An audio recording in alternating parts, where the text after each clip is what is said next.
I'll explain each word in one sentence. Work means we must create jobs. If anybody had any doubt, read the report of the ILO that was released 10 to 15 days ago. The government came up with a lame defense through the chief economic advisor, but the defense only made it worse. The ILO report shows that unemployment has assumed monstrous proportions in this country. Yesterday, the media carried a report that 30% of the outgoing class in the Indian Institutes of Technology, the premier institutions of our country, are unemployed. They have not been placed. Jobs, jobs, jobs is a cry everywhere in India. Work encapsulates that section on work. The sections on work encapsulates what we will do to create jobs. The second is wealth. Wealth must be created before it is distributed. On the contrary, the 5 years of the Modi government shows that wages have been stagnant in this country. The average income of the bottom 50% has either remained stagnant or diminished or decreased for the bottom percentiles. We have to create wealth, and that can only be created by growth. The UPA government delivered 8.5% growth in its first term, 2004 to 2009. And over a 10-year period, Dr. Manmohan Singh's government had delivered 7.5% growth. Even the futile attempt by the BJP government to revise the figures made it 6.7%. But over the last 10 years, the average growth is only 5.8, and if you count the year that ended on 31st March, given the inflated figures, it will still be 5.9. The difference between 7.5 and 5.9 may appear to be trivial, 1.6%, but it's not a trivial difference. It is a difference that makes between a moderately slowing economy and a robust economy. So the second broad theme is wealth. We have to create wealth, which means we must have investment, capital investment, private investment, government investment, and foreign investment. Once we create jobs, and once we set in motion policies that will create wealth, this country will go back to the high growth path of the UPA governments. The third section, which addresses many aspects of justice, is welfare. So work, creating wealth, which results in welfare. The welfare of whom? I have always accused the BJP government, the Modi government, is a government of the rich, by the rich, and for the rich. This government is driven only by the interests of the top 1% of this country. But we have to look at the bottom 50%. The bottom of the pyramid, the bottom 50% is as important as those who are well off. And in the bottom 50%, as we go down the ladder, the bottom 20% are extremely poor. It has been estimated that 23 crore people are still poor in this country. UPA government lifted 24 crore people out of poverty. And we promise that if the Congress or a Congress-led government comes to power in 2024, we will lift 23 crore people out of poverty in the next 10 years. That's possible, it's doable, and I conclude by saying the Congress has done it before and we can do it again. I appeal to all of you to spread the message of this manifesto to the nook and corner of this country and ask the people to vote for the hand symbol and to vote for all our allied parties throughout this country. Thank you.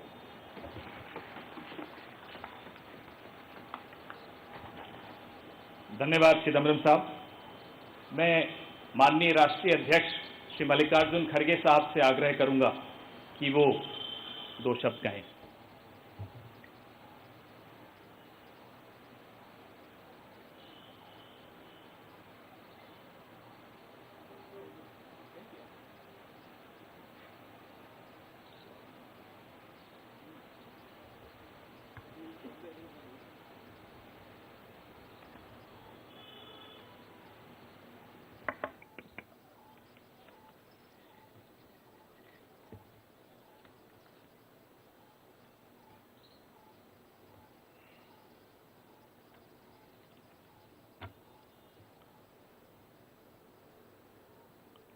आज हमारे कांग्रेस चुनाव घोषणा पत्र जारी करने के मौके पर कांग्रेस पार्टी के भूतपूर्व अध्यक्ष और हमारे चाहते नेता श्रीमती सोनिया गांधी जी और भूतपूर्व अध्यक्ष श्री राहुल गांधी जी और यहाँ पर पधारे हुए हमारे कांग्रेस पार्टी के सभी नेतागण और खासकर इस जो घोषणा पत्र को तैयार किए श्री पीसी चिदम्बरम जी, केसी वेणुगोपाल जी और सारे वर्किंग कमेटी के मेंबर्स, मीडिया के मेरे दोस्तों, आज मुझे ये भी याद करना है कि बाबू जगजीवन राम का जन्मदिन भी है और जो बाबू जगजीवन राम हमारे पार्टी में बहुत साल तक 1947 से लेकर 1984 तक 1984 तक वो इस पार्टी में रह के काम किए। फिर जो कुछ उनका कंट्रीब्यूशन था से बड़ा कंट्रीब्यूशन मिनिस्ट्री में उन्होंने किया। ऐसे दिन आज हम ये घोषणा पत्र गरीबों के लिए हम अर्पित कर रहे हैं। आज भारतीय राष्ट्रीय कांग्रेस के 2024 के लोकसभा चुनाव का घोषणा पत्र जारी किया जा रहा है। इस मौके पर मैं आप सभी का स्वागत करते हुए 22 दिसंबर 2023 को जो चिदम्बरम जी की अध्यक्षता में 16 सदस्यीय कांग्रेस मैनिफेस्टो कमेटी बनी थी और 19 मार्च को CWC ने इसे मंजूरी दी थी। व्यापक जनभागीदारी और संपर्क के बाद हमारा घोषणा पत्र बना है। इसके लिए वेबसाइट आवाज भारत की बनी, जिस पर भी काफी सुझाव मिले। हमारा ये घोषणा पत्र देश के राजनीतिक इतिहास में न्याय के दस्तावेज के रूप में याद किया जाएगा। राहुल जी के नेतृत्व में चली भारत जोड़ो न्याय यात्रा में 5 पिलर्स पर ध्यान केंद्रित किया गया था। यात्रा के दौरान युवा न्याय, किसान न्याय, नारी न्याय, श्रमिक न्याय, और हिस्सेदारी न्याय की घोषणा की गई थी। जहां कहीं भी हम गए इन न्याय की बात हमने करी थी और इसकी गारंटी भी हमने दी है। इन 5 पिलर्स में से 25 गारंटी निकलते हैं। हर 25 गारंटी ने किसी ना किसी को लाभ मिलने का इसके अंतर्गत यहाँ पर हमारे मैनिफेस्टो में भी है और इसके लिए जो हम पहले से ही करते हुए आए हैं वो भी हमने इसका उल्लेख किया है। मैं कुछ बातें आपके सामने रखना चाहता हूं। खासकर युवा न्याय के तहत हर शिक्षित युवा की पहली नौकरी अप्रेंटिसशिप के साथ पक्की हो जाए, ऐसी एक गारंटी हम दे रहे हैं। और उसके लिए हम 1 लाख रुपए, उसके लिए हम एक अप्रेंटिसशिप कोर्स करने वालों को खर्च करेंगे और इससे ये फायदा होगा, किसी ना किसी जगह उसको पक्की नौकरी मिलेगी, क्योंकि ये स्किल डेवलपमेंट के तहत और बहुत से इंडस्ट्रीज में इनको काम मिलेगा।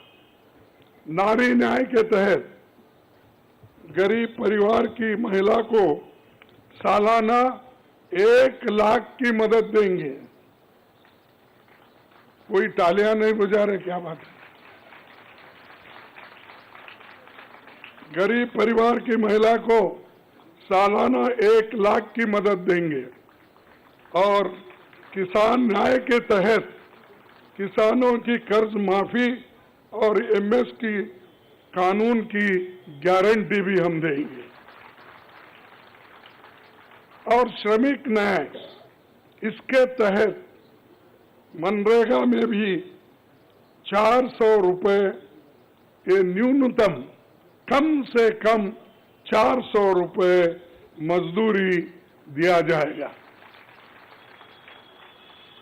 हिस्सेदारी न्याय में सामाजिक आर्थिक समानता के लिए हर व्यक्ति और हर वर्ग की गिनती या जातीय जनगणना होगी, जिससे सबको फायदा होगा, या किसी के फॉर में किसी के अगेंस्ट में ये नहीं है कि हालात को समझने के लिए ये जातीय जनगणना करेंगे, जैसा कि SC/ST की जातीय जनगणना होती है।